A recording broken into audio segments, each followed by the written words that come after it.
Atenção! Um grupo de pessoas foi flagrado depenando um carro em frente a policiais militares na Cidade de Deus. E o que acontece? Não é perseguição. É a segunda vez que eu falo isso essa semana. Os policiais, quem vai dizer é o Jackson Silva. Eles fizeram o quê, Jackson Silva?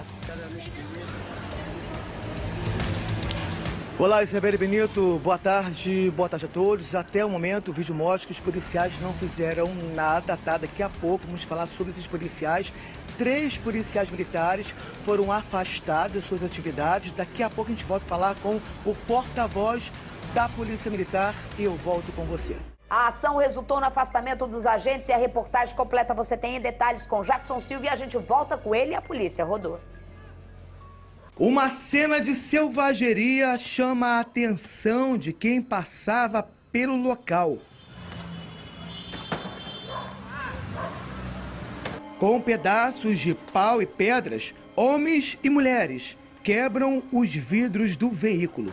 Tudo acontece em frente a uma base da Polícia Militar. O quebra-quebra continua.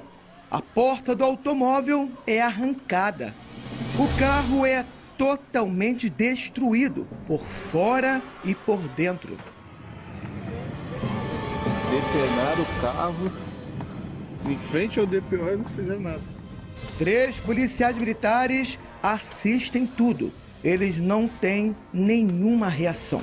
Aqui, os policiais são hostilizados pelo bando e ficam acuados.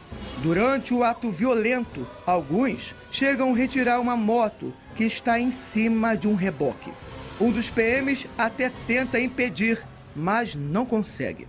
Os homens pegam a moto de alta potência e fogem pela rua Edgar Werneck, uma das principais da região. Ninguém foi preso. Segundo a Polícia Militar, pelo menos 25 pessoas participaram do vandalismo. Quebraram um carro e roubaram a moto, em represália a uma operação de combate ao tráfico de drogas na Cidade de Deus, na zona oeste do Rio. Os PMs pediram um reforço. O carro e a moto tinham sido recuperados dentro da comunidade. Os veículos apreendidos foram roubados por bandidos. Segundo a corporação, todos os policiais envolvidos no episódio foram presos administrativamente. Esses policiais militares aparecem ao telefone, provavelmente pedindo reforço e filmando aquelas imagens para comprovar que estavam em inferioridade numérica. E aí vem os questionamentos. Aqueles policiais ali cometeram o crime de prevaricação? Aqueles policiais deveriam intervir naquela situação? Bom, olhando rapidamente, até eu vou dizer que aqueles policiais deveriam ter intervido sim para que aquele crime não ocorresse. É muito fácil prender policial militar para dar uma satisfação para a sociedade e para a mídia, mas não assumir a responsabilidade do Estado. A PM informou em nota que vai apurar rigorosamente o papel dos agentes no local. Desde 2015, a Polícia Militar ela firmou um termo de ajustamento de conduta com o Ministério Público e o governador do Estado, à época, de que em 6 anos, ou seja, até 2021, todos os policiais da atividade fim deveriam portar 2 armas não letais, pagas pela corporação, com suas respectivas munições. E se observarmos nas imagens, nenhum policial portava armas não letais que poderiam ajudá-los a intervir naquele crime que ali estava sendo praticado. Nesta quarta-feira, policiais militares voltaram à Cidade de Deus. Houve mais uma ação para prender traficantes. De acordo com a PM, os bandidos são os responsáveis por roubos de carros e assaltos em vários pontos da zona oeste do Rio. Então vamos ao vivo com o Jackson Silva, que prometeu e está com o porta-voz da PM para falar mais sobre esse caso, que é o Capitão Michael. Boa tarde para vocês, gente. Olá, Isabelle Benito, boa tarde mais uma vez, boa tarde, doutor Tiago, boa tarde a todos. Vamos então falar sobre isso, tá? Os vídeos mostram claramente os policiais ali em frente a uma base da Polícia Militar. No primeiro momento, eles não fazem nada, mas também mostram o vídeo ali no momento que eles tentam reagir, mas são acuados por essas pessoas. Então, vamos falar realmente sobre isso, que são 25 pessoas que deixam esses 3 PMs acuados, mas também poderiam ter feito alguma coisa. Vamos então falar sobre isso com o Major Maicon Pereira, porta-voz da Polícia Militar. Major, muito obrigado por participar do SBT Rio. É lamentável o que aconteceu, a gente sabe que o policial tinha que ter uma postura ali, mas também fica difícil, né? A gente entender de fora. O policial estava ali, não tinha arma para combater, né? O momento em que 25 pessoas partiram para cima desse carro e também dos policiais. Como é que vocês veem isso? Boa tarde, Jackson. Boa tarde a todos. Acaba sendo um dilema do policial militar, está agindo sempre, de um lado está a sua vida, que é um bem maior, do outro lado a sua liberdade. A Polícia Militar, após essa ação de ontem na Cidade de Deus, onde 2 pessoas foram presas, uma pistola e uma granada apreendida, a Polícia Militar hoje está atuando também na Cidade de Deus, com mais uma ação lá capitaneada pelo 18º Batalhão, com unidades subordinadas ao 2º Comando de Policiamento de Área e também pelo Batalhão de Ações com Cães, atua novamente na Cidade de Deus. Infelizmente, hoje temos um policial militar ferido, com estilhaços na mão, ele já foi socorrido, passa bem, e as unidades continuam em uma ação na Cidade de Deus. Voltando aos fatos de ontem, 3 policiais militares, após serem filmados em uma posição passiva, acabaram presos administrativamente pela corporação, foram ouvidos na 2ª Delegacia de Polícia Judiciária Militar e hoje instaura-se um inquérito policial militar para apurar os fatos relativos à ação passiva deles ontem. Falei mais cedo com o comandante do 18º Batalhão, Tenente Coronel Lorival, que ele me informou que a seção de inteligência da unidade apurou que marginais daquela comunidade, criminosos, incitaram que as pessoas agissem daquela maneira e fizeram um vídeo disso, onde a Polícia Militar tomou conhecimento através das redes sociais desse vídeo. Então é um episódio lamentável, a gente reitera a função da corporação de servir e proteger, aliás, muito mais servir do que proteger. A Polícia Militar está sempre à disposição da população e ela pode contar com os nossos serviços, com os nossos esforços, são sempre em prol de toda a sociedade do Estado do Rio de Janeiro. Isabelle Benito. Capitão Maicon, boa tarde. Obrigada por estar participando aqui com a gente. A gente sabe que é muito complicado diante de um vídeo como esse e diante de uma imagem do qual a gente não pode falar pelos nossos, né? Em qualquer instituição, é óbvio. Ontem eu aqui tive que cortar na minha própria carne e eu acho que eu estou fazendo isso muitas vezes durante os últimos tempos, porque algumas coisas não se devem. Mas foi aberto o procedimento, eles foram afastados para a população entender.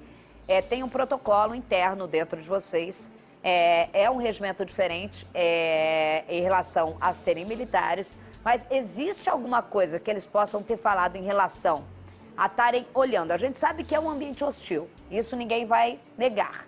A gente sabe que é uma situação de conflito e que ninguém vai tentar bancar o herói. Porém, essa farda que você está usando, que o senhor está usando, e com muito orgulho, porque eu conheço a história do Capitão Maicon, pesa bastante. E quando você resolve colocá-la e ninguém te dá, você vai atrás dela e você luta muito por ela, você tem um dever com ela, mesmo em um ambiente hostil. O que eles falaram por muitas vezes ter esse vídeo, mostrar o crime, a depenação do próprio veículo e alguns deles em algum momento passear, olhar celular. Eles chegaram, você teve contato em algum momento a esses depoimentos?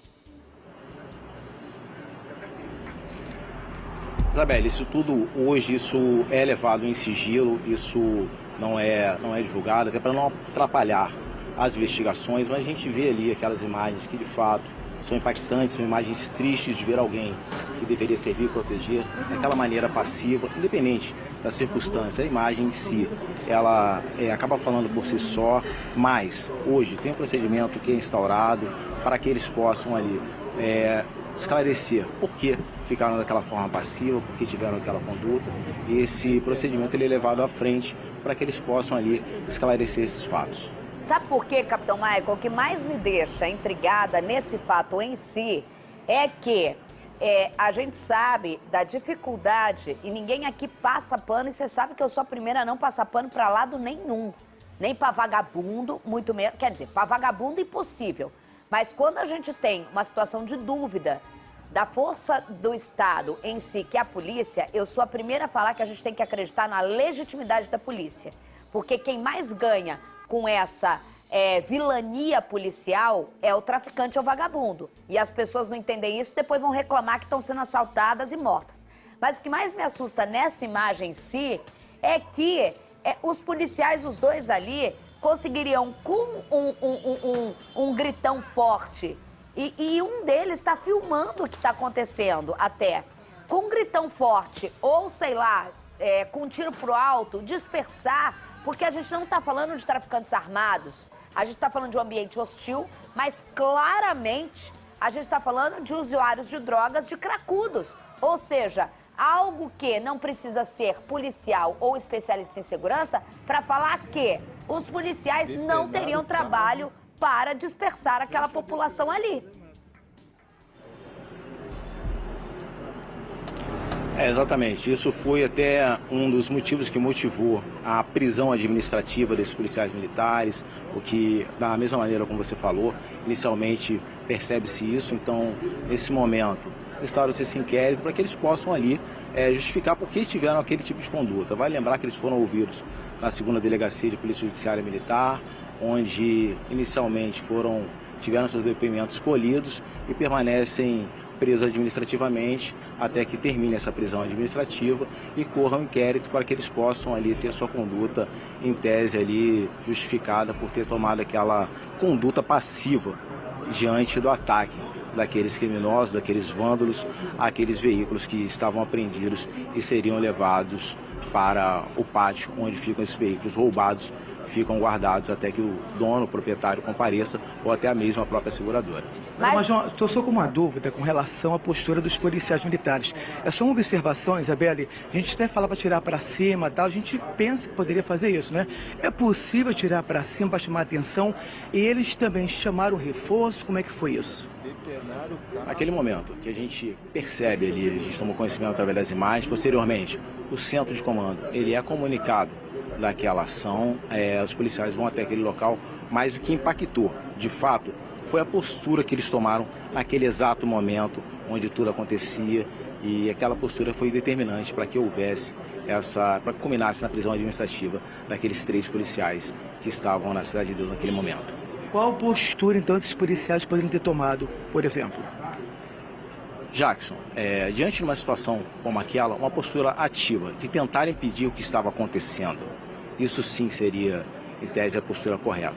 Mas, porém, diante desses depoimentos, vai ser falado todas as nuances daquele caso, a gente vê apenas um quadro do vídeo, é muito temeroso a gente julgar alguém por um quadro do vídeo, mas, a princípio, a decisão tomada pela corporação foi essa, diante do que a gente viu. Doutor, capitão, obrigado, tô aqui batendo papo, major.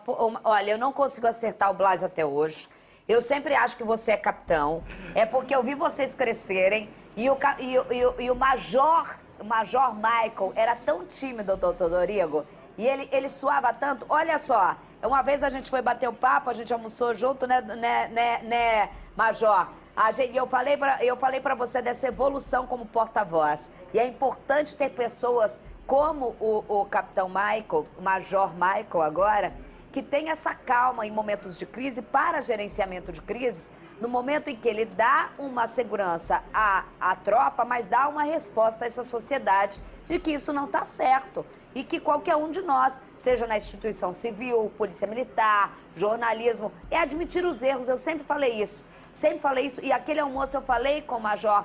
Eu falei, Major, dá cara a tapa, porque dar cara a tapa não é pra mim, não é pra imprensa, é falar com a população que existe um regimento interno que tem que ser resolvido, mas que ninguém tá tapando os olhos para coisas dessa forma, do qual a imagem diz por si só. Um abraço, porque eu sei que daqui a pouco tem mais um colega seu que a gente tem que falar das cenas ontem. Ontem eu conversei, quero agradecer a 2 policiais, se eu não me engano, Adriano e Márcio, lá do BEP, antes de eu entrar no estádio... Não vamos falar sobre isso? Atenção, não vamos falar sobre isso?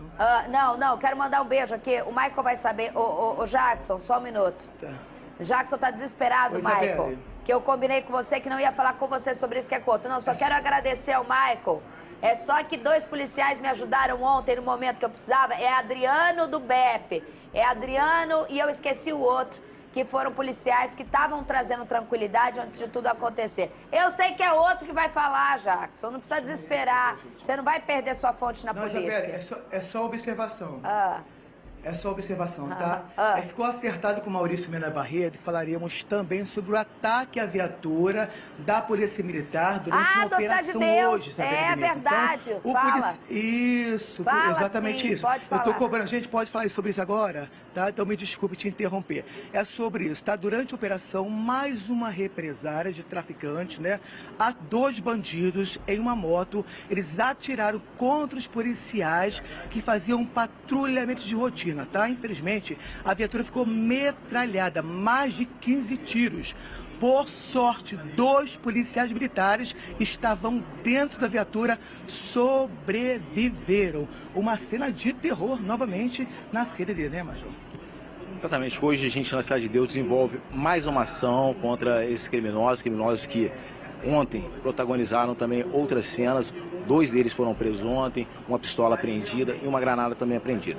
Hoje, o Batalhão de Ações com Cães, junto com o 18º Batalhão, que é o Batalhão Jacarepaguá, com unidades subordinadas ao 2º Comando de Polícia Diária, desenvolve mais uma ação na Cidade de Deus de combate ao tráfico de drogas e ao roubo de cargas e veículos naquela região. Jora, um abraço pra você. Isabelle Benito. Daqui a pouco a gente volta ao vivo, direto ali do QG da polícia, pra falar sobre ainda o Maraca, tá?